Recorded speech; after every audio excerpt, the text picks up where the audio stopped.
Welcome to Respiratory HQ's Journey to Success podcast. I'm your host, Tanya Peel, and I'm so excited to be here and to be able to talk to future RTs and help provide tips so that you can navigate through respiratory therapy school successfully. If you're just joining us, we spent the last several weeks talking about study strategies because oftentimes when students start in respiratory therapy school, they quickly learn that whatever study skills they brought with them might need to be honed into something more effective. So we had guest speakers come in and talk to us about study strategies that they have found successful through their first year of respiratory therapy school. Then right after that, we did a podcast on workflow and time management. And today it's time to start talking about tests. Specifically, I want to talk about understanding test anxiety and some anxiety reduction strategies. So before we actually delve into this topic, I want to assure you that test anxiety is normal and everybody experiences it to some degree, even me. There have been times that I have gone to recredential in my TMC or my clinical sim, and I experience a little bit of anxiety when that test starts. So it's absolutely natural. And actually, it's good for you because low amounts of stress can actually induce better performance on the test itself. But there are actually two types of anxiety that students can experience around test taking. One type of test anxiety typically stems from a student having maybe less than effective time management and study skills. And that type of anxiety can usually be overcome through a student developing better skills that actually improve their test scores. So we're going to spend some time today about talking about test taking skills. The other type of anxiety that students experience often stems from thoughts, feelings, and physical responses that happen during the actual test. And we're going to spend time talking about that as well. So let's talk about test-taking strategies. And the first thing, before we talk about actually taking the test, we have to prepare for the test. So preparation can mitigate a lot of your anxiety. So let me tell you a story I'm telling on myself about lack of preparation and the type of anxiety it leads to. So when I first started teaching 26 years ago, I remember this so vividly because I fell flat on my face. I had to give a lecture. The first lecture was chest x-ray interpretation. And I was a pretty good therapist, had worked several years in the ICU, had seen thousands of chest x-rays, had talked to the doctors, and felt really comfortable about my knowledge base as far as chest x-rays were concerned. Because, I worked in the unit, I should be able to teach students how to read chest x-rays, right? Yep, that was my first mistake, not preparing that lecture. So I walked into the classroom very confident. All right, let me not lie. It wasn't confidence. It was cockiness. Walked into that classroom very cocky about my knowledge base when I should have walked in having had the intellect to have properly prepared. So I start lecturing, and about 5 minutes into it, a student asked a question, and I didn't know the answer. Probably would have known the answer had I done a little preparation. So I keep going. My heart starts racing then because I realize that I haven't done a good job with my preparation. So my heart's beating really hard, and I'm starting to get a little shaky. And another student asked a question, and I didn't know the answer. So by this time, I'm starting to sweat. I'm breathing faster. I'm shaking. Those of people that know me know that when I get nervous or angry, I splotch. And when I say splotch, I don't just turn a little bit red. I break out in hives. And so I'm up there, sweaty, palpitating, breaking out in hives. I was just a ball of anxiety. And all of that could have been minimized had I at least taken a little bit of time to prep for that lecture. So take a lesson from me, students. You need to prepare for your test. So let's talk about good preparation skills. So in preparing for an exam, The first thing that it would be nice to know is what type of exam you're taking. Understanding the structure and content of the exam is very, very important. If your instructor hasn't told you what type of exam it's going to be, just ask them. And they will, because there is a different level of studying for short answer exams versus multiple choice exams. Let me give you a good example. And if you're a first year student, you've probably already gotten to this area. So there are two primary methods for the production of oxygen. One is fractional distillation and the other is physical separation. So if you're studying for a short answer, you're going to have to put a lot of time into writing that out, spelling it right, or at least being phonetically correct. And that is a very different level of studying than being able to identify those two means on a multiple choice exam. So as you're studying, knowing the structure of the exam may change the methodology in which you study. Second thing that I would suggest you do is to always start with your lesson objectives. Make sure you can answer them, because if you can't answer your lesson objectives, you haven't spent enough time prepping for that exam. Go back and spend some more time in the content. So basically, knowing the structure of the exam, being able to answer your lesson objectives, and studying in advance. You don't ever want to put off studying until the night before, because quite honestly, if you're studying the night before and you haven't studied before then, you're just memorizing stuff. You're probably not studying with the ability to understand. You're just hoping you can cram enough knowledge in your brain to be able to pass the test. And that the bad thing about studying like that is that you never retain that stuff, all that knowledge. You only retain just a little bit of it to pass the next exam, and then you dump it out of your memory banks. And unfortunately, respiratory care is going to build upon content that you should know. Each semester builds on top of what you've just learned, so you can't study and dump like you do in maybe some of your other classes that you've been used to.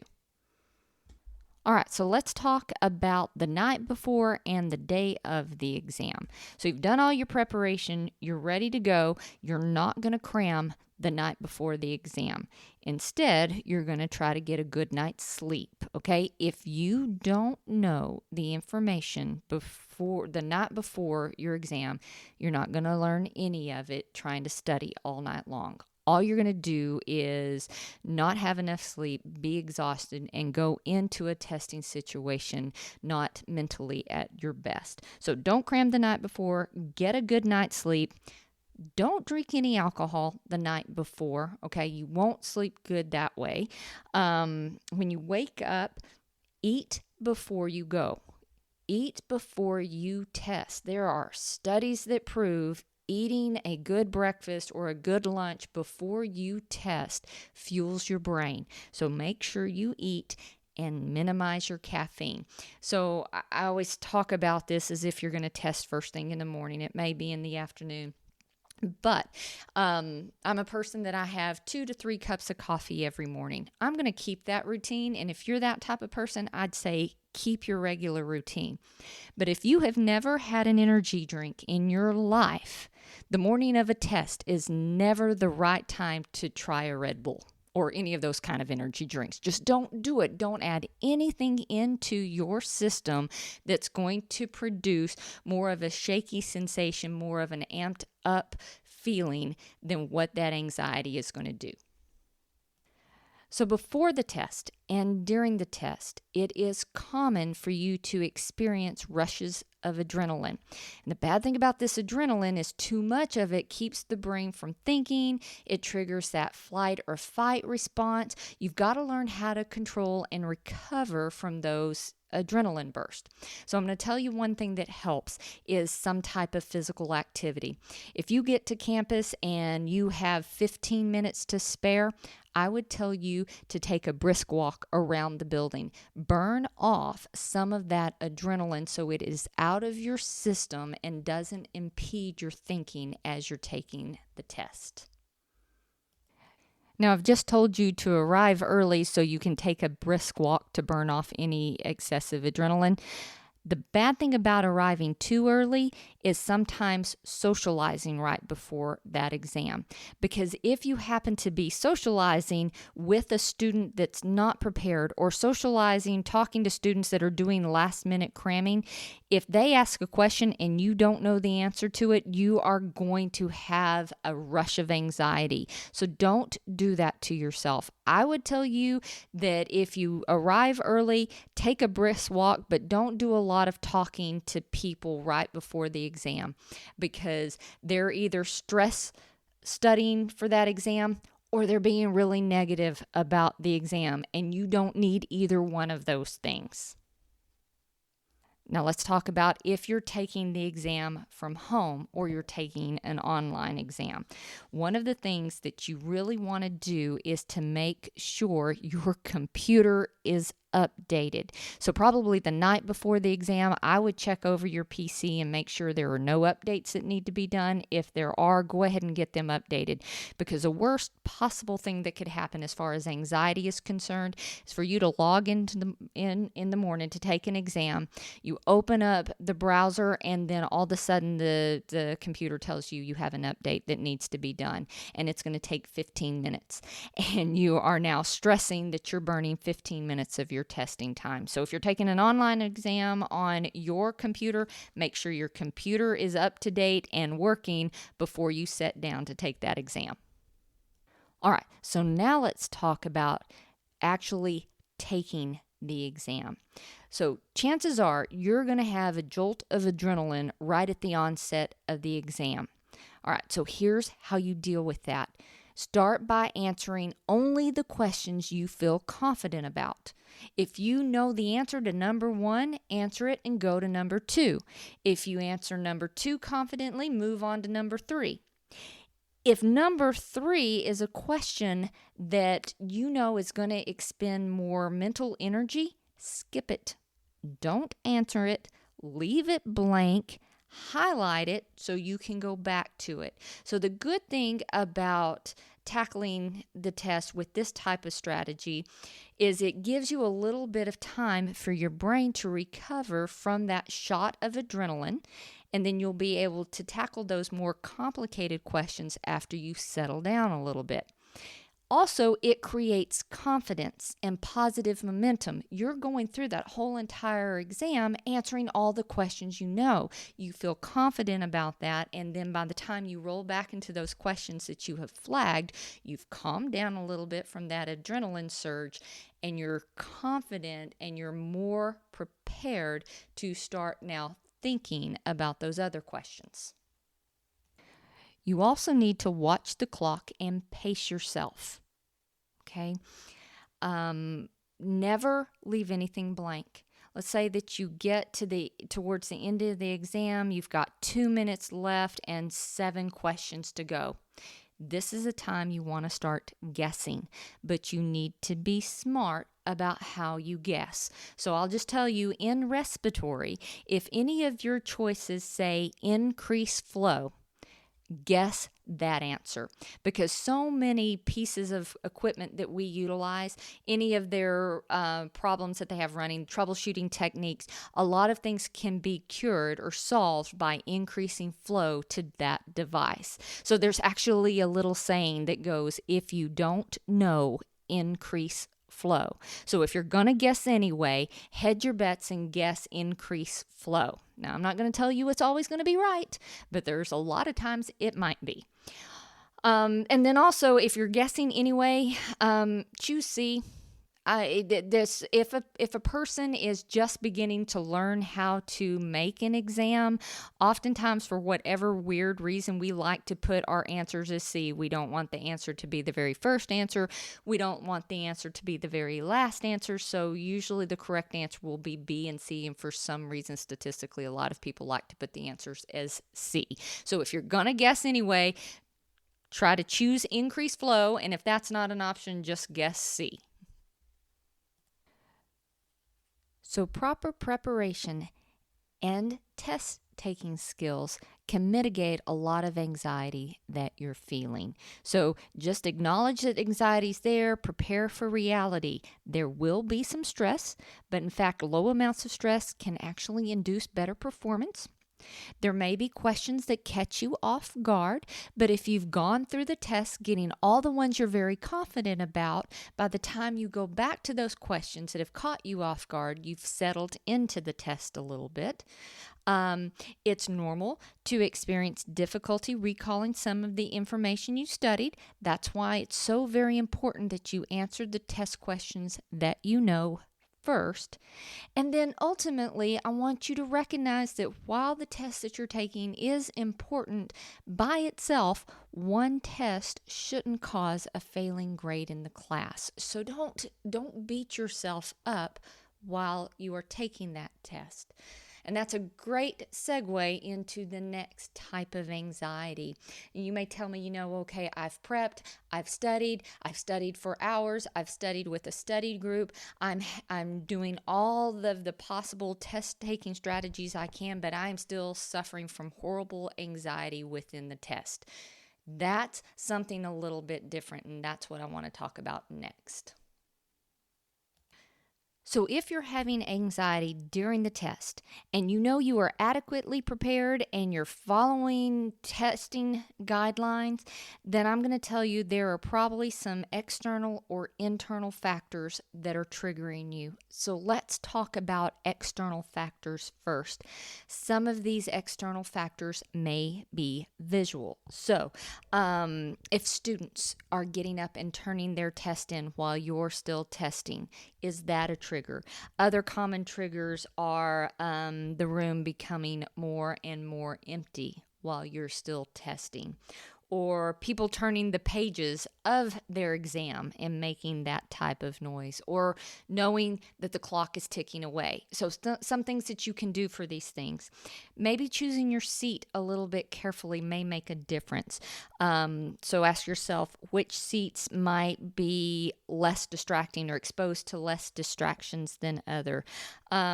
Sitting up in front of the room may keep you from feeling that the room is emptying while you're still taking the exam. Sit away from a window. Maybe that window is causing you to get distracted easily. And then avoid the temptation to look up and look around. Just don't do that. Don't look at the room to see those things that may actually trigger you. Okay, some people don't have visual triggers. They may have auditory triggers, such as pencils or pens dropping on the table, backpacks being zipped up, desks or chairs being moved around, the sound if there's a clock in the room, hearing the clock tick, doors opening and closing as people leave, the sound of people outside of the classroom. So a lot of times when you're anxious, those noises heighten your sense of anxiety. So what can we do to keep you from hearing all of that? So maybe sit by something that potentially can drown out that noise. Can you sit up underneath an air conditioning vent or something that when the heat or AC comes on, it creates like a background or a white noise? Use some earplugs. I have students that bring earplugs to class when we're doing especially mock exams, that they don't like all that distraction of hearing people in the testing lab clicking the mouse to answer the questions. Get a pair of earplugs and see if that doesn't help you. Maybe talk to your instructor and see if you can listen to music or white noise while you're taking the exam. That they may permit something like that to help you, and that may get rid of some of the auditory triggers. So let's talk about internal triggers, because these things are a little bit harder to control, and you've got to do some thinking about them before you're actually in the midst of an exam and you have triggered, or something has triggered, an internal factor. So internal triggers can be feelings that are brought on by what you think. So, for example, if you're in the midst of a test and you find yourself thinking things like how much brighter everybody else is than you, the consequences of failing, thinking thoughts like, I'm not ever going to graduate. Why bother? No matter how much I prepare, I'm never going to do well on the test. I can't concentrate because there's so many thoughts racing around in my head. Those are all thoughts that trigger physical responses. So if you can sit back and think about times that you have been testing, and if those thoughts are in your head, what I would encourage you to do is try to write them down. Now, even, if you know these things are what you're thinking about during the test, go ahead and jot those feelings down, because I think there has to be some kind of work done into that type of negative thinking.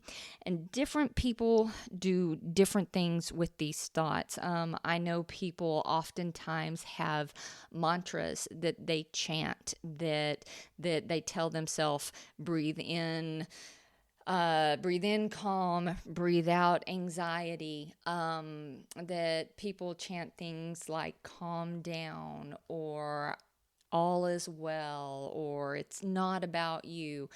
For me, if I have these type of thoughts, because I think it's pretty natural for people to do that, we just don't like to talk about it. It helps for me to stop, identify that I'm having it, making myself stop and breathe. I breathe in for a count of 5, and I breathe out for a count of 5. So the process of counting my breath kind of slows everything down. I can focus on the numbers rather than focusing on the thoughts, and that has a tendency to pull me away from those negative thoughts. But I'd write those things down now so that you can start talking more positively about yourself. And so that when in the midst of an exam, if those thoughts creep in, you already have statements of truth. Of course, you're as bright as all of the other students. You got accepted into respiratory school based off of your scores in A&P and micro and having completed all the class. You are smart and you deserve to be there like everybody else. So if you can think of positive, true statements to combat those negative feelings, perhaps during the test, you're going to be better able to handle those things. Other thoughts people have, they find themselves feeling different ways during the test. Some people are panicked, some are depressed, nervous, disappointed, worried, angry, irritated, frustrated. Write those emotions down. If you can think of how you felt the last time you took a test, whatever thoughts or whatever feelings you were feeling during that test, write them down and think about them before your next test. I'm going to give you an example. Anytime I feel anything other than normal, if I feel sad, if I feel disappointed, if I feel frustrated, the first thing I ever feel is anger. I'm mad. It makes me mad. And quite honestly, it's not that I'm usually mad, it's something else. And I have to pause and I have to think about, what am I really feeling? So if you can identify what you're really feeling and why you're feeling that, when it happens in the test, you'll have a better opportunity to get a handle on it. And then another thing you want to do is think about how you are physically feeling during that exam. A lot of people have the same kind of physical symptoms: racing and pounding hearts, rapid breathing, they sweat, perspire, knots in their stomach, numbness, shakiness. All right, so if that's happening during an exam, you got to try to mitigate that sympathetic response. So I'm going to tell you what you do. Sit up straight and start breathing. Setting your body up straight and breathing good, deep breaths often slows that heart rate. It makes you focus on slowing your respiratory rate down, and then the shakiness will subside a little bit. It is about controlling that adrenaline shot. So try to make sure you think about, you give some consideration on the thoughts you find yourself thinking, the emotions you are feeling, and the physical sensations of your body at the time. Okay, so now you may be saying, well, Tanya, I prep for the exam. I use all the test taking tips that you've given us. I know what I'm thinking during the exam. I know what I'm feeling during the exam. I know the physical sensations in my body, but I am still having trouble controlling your anxiety. This is where I tell you that my expertise ends. Okay, if you are still having intensive anxiety episodes during the test, you need to reach out for some more professional help. Your campus has resources for you. I know they do. Every college campus does. Reach out to those people and see if they can hook you up with some anxiety experts, because there's a lot of different strategies to manage anxiety. There's visualization, meditation works for some. There's progressive relaxation. I've read a lot about desensitization, and I think that sounds really cool. There's just a lot of different strategies that people that are more skilled in anxiety disorders can help you with. Maybe reach out to your family doctor and see what resources they have. And I'm not suggesting that you go get medicated for your anxiety disorder. I'm not saying that at all. Unless you need to be. And if you need to be, that's okay too. But I am saying that if you are incorporating all of these strategies that I've just given you and you're still having issues with anxiety, it's definitely worth your peace of mind to reach out to an expert and have them guide you through some strategies that minimize that anxiety, things that you can practice and gain expertise in before you actually approach the test, so you can utilize those strategies within the test. All right, guys, lots of good stuff discussed here today. And if you're looking for a few other resources, let me tell you what I've got. If you go to my YouTube channel, Respiratory HQ, or my website, respiratoryhq.com, I've got videos called The Do's and Don'ts of Test Taking. And in those set of videos, there's actually another video that deals with example test questions. So you can reach out on YouTube or sign up for the HQ Toolbox on my website, and there's a bank of 3 videos that will kind of talk about these test taking skills with examples. But until then, I'm going to go ahead and sign off for this week. We'll meet again next week, and in between that time, guys, I want you to study really hard, implement these test taking strategies, and try to minimize that anxiety. We'll talk to you next week.